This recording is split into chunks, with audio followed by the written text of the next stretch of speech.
mga LRT, magpapa-change oil po tayo and gear oil. So ito po yung mga oil na bibili natin. Dito na po sa Yamaha mismo. Mamaya, video natin.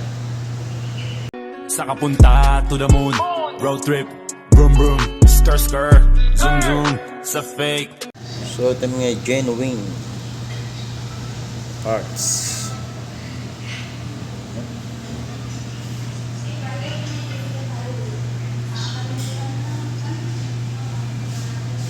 Tao po. Ano po? Ano yung blue corn na ano? Langis. Gear oil po. 400. May isang bigas po, ma. Hindi ko na nilista yan. Wala po. Nahingi na po. Pabili yan. So yung takbo ng Yamaha Aerox natin is 2,300. So change oil tayo.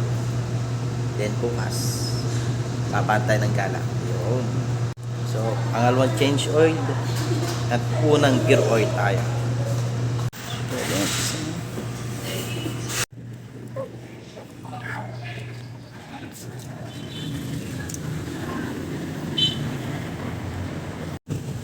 So ayun, napatuloy na pala si Yamaha Aerox sa Plado.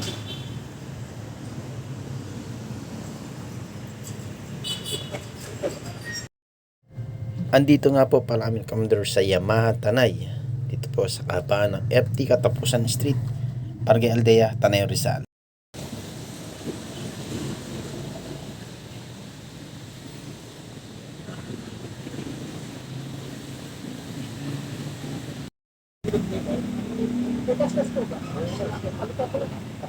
Pagka nasa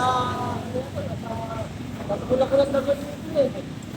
Pagka oo, tapos pagka may saling ulit para sa parado. Oo, kasi pati na, dahil nag-break pagdakos pa rin. Wala na yun, kakain na yun. Pagka palitan mo na. Oo nga nga, ito sasayang lang ang pera ng papalit na lang itong phone. Sasayang lang ang pera mo din yan. Kaya nga eh. So ito po yung ating gear oil. Pinapatulo po maigi ni Kuya upang sa ganon mawala po yung mga dumi-dumi sa loob kung meron man.